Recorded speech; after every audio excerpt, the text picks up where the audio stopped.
Hi guys, I had a surprise email the other day reminding me that I'm booked into a half marathon in 4 weeks' time. I signed up to it a year ago when I was doing lots of running. Now I'm not doing very much running at all, but I really want to do this half marathon. So I'm gonna prepare for it in 4 weeks by doing 3 slow but long runs each week just to try and get some mileage in my legs.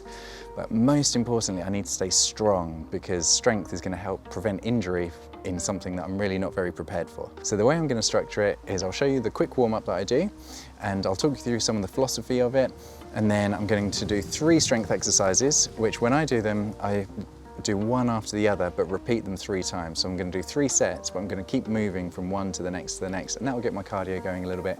And then there is a 4th exercise, which is really important, but I'm going to do that at the end and you'll see why, because it's a bit awkward to get in and out of the exercise. One important thing to say, I'm doing all of this barefoot because that's an added bonus. I'm getting more proprioceptive feedback from the ground to my brain, but also by being barefoot, I'm using some of the intrinsic foot muscles, the small muscles underneath the foot, and that's going to help me as a runner as well. So let's get into it. My first warm-up movement is the knees over toes split squat, which I've stolen from Knees Over Toes guy, and I love it because not only is it just warming the body up, getting the muscles strong, but it's getting this lovely long eccentric load, this stability plus stretch in the front of the quad, the bottom end of the quad. My foot is having to be really active here on the floor. It's getting a little bit of Achilles stretch here, and at the back it's getting a lovely hip flexor stretch. So all of these things are just so lovely for a runner. Lengthening and loading through this distal quad, lower quad, lengthening and loading through the Achilles, lengthening, loading the back hip flexor. I like to do about 10 of these each side. This took me a while to build up to.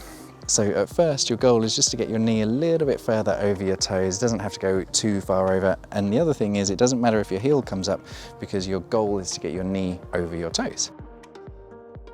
So this little routine is also stolen from Knees Over Toes guy. I love it in my warm-ups and it just helps wake up my feet and my lower legs. What we're going to do first is a knees over toes calf raise, where I bend my knees and keep my knees bent. So as I look down, my knees are further forwards than my toes, doing a little calf raise here.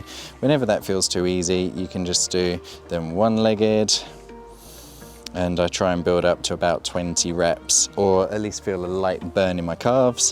When I feel a light burn, then I'm going to turn around and I'm going to do tib anterior raises. So I'm leaning back against the wall, pulling my toes up for a 1-second hold. This is getting the muscles at the fronts of the shins. And again, I'm going to do this until I feel a light burn. Hopefully that's about 20 to 25 reps. Then I'm going to turn back around and go into a slightly different calf raise with my knees straight this time. So we're getting a different effect to the muscles, a slightly different focus on which muscles are working. And if that feels too easy, you can just do that one-legged as well. Again, we're working until there's a real pump and real burn in the calf muscles. And then, because, as Knees Over Toes guy says, these muscles are very neglected in lots of people, we're going to go back to the tib anterior raise. So we do this one twice. So on top of the knees over toes split squat, and then this little routine, I feel nice and awake to get into some strength training. So the first actual strength exercise, I'm going to do 10 reps each side using a kettlebell. The kettlebell is not essential, but I like to add a little bit of load to it. I'm going to start from a front rack position and do a reverse lunge. So whichever side is holding the weight, I'm going to step back with the same side leg, get really loaded into this glute. And then as I step up, I'm going to explode up into an overhead press.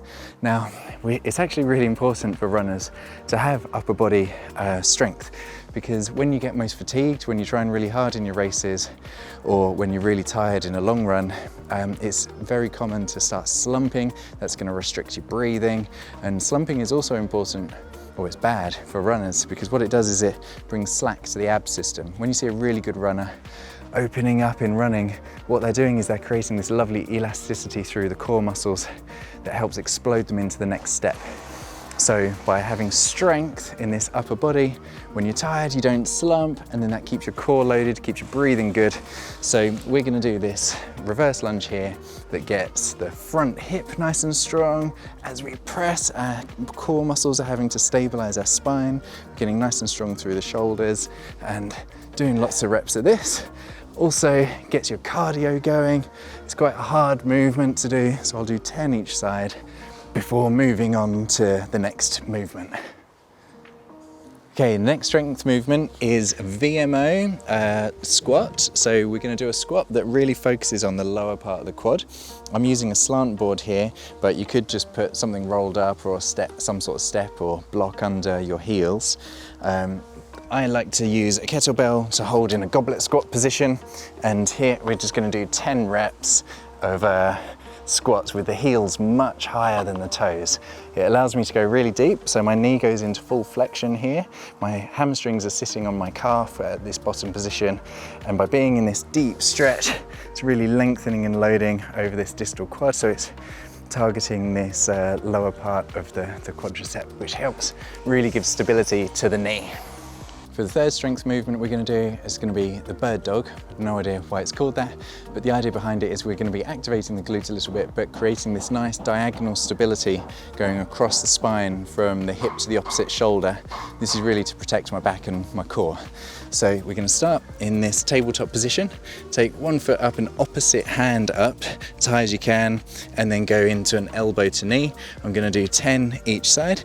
If that feels too easy, you can take a 45-degree angle with the foot and the hand before going to elbow to knee. So 45 degrees out just creates slightly stronger levers going through the spine. And then when you've done 10, we'll go other side, opposite hand and foot, creating this nice diagonal stability going across the spine. Okay, the final movement, once I've done my 3 sets of those 3 strength exercises, I then just go into a Nordic Curl. Now, I stole this from Knees Over Toes guy. It's really good at strengthening the hamstrings, but I've had to do a little bit of a makeshift way to get it. So I just use a bench, use a weights belt, and I squeeze my legs under this weight belt. And not very elegant. There we go. So I'm gonna try and keep my back and hips straight. By the way, I have got better at this since I started doing it, but I'm still really bad. So it's a ridiculously hard movement. So what I'm gonna do, strengthen all through glutes and back, and try and lower myself as slowly as I can. And then when I fall, just catch myself, push back up again. So I'm trying to get better and better at lowering myself slowly. And for this, it's so hard. I just do 5 sets of 5 reps with quite a big rest in between. And between sets, what I do is a little bit of stretching.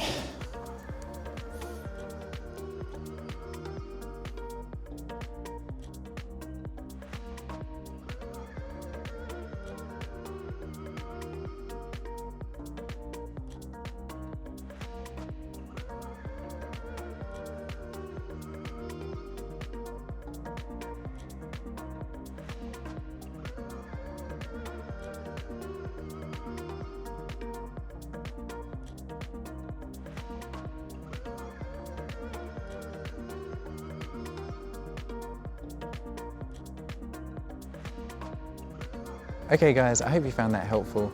Here is a video that I made about how I stretch after running. So today we've got strong, but after the runs I do this little routine that helps open up the hips and unwind some of the tightness that can build up during long runs. So with strength and flexibility, it's going to hopefully keep me safe for my half marathon that I've got in a few weeks' time.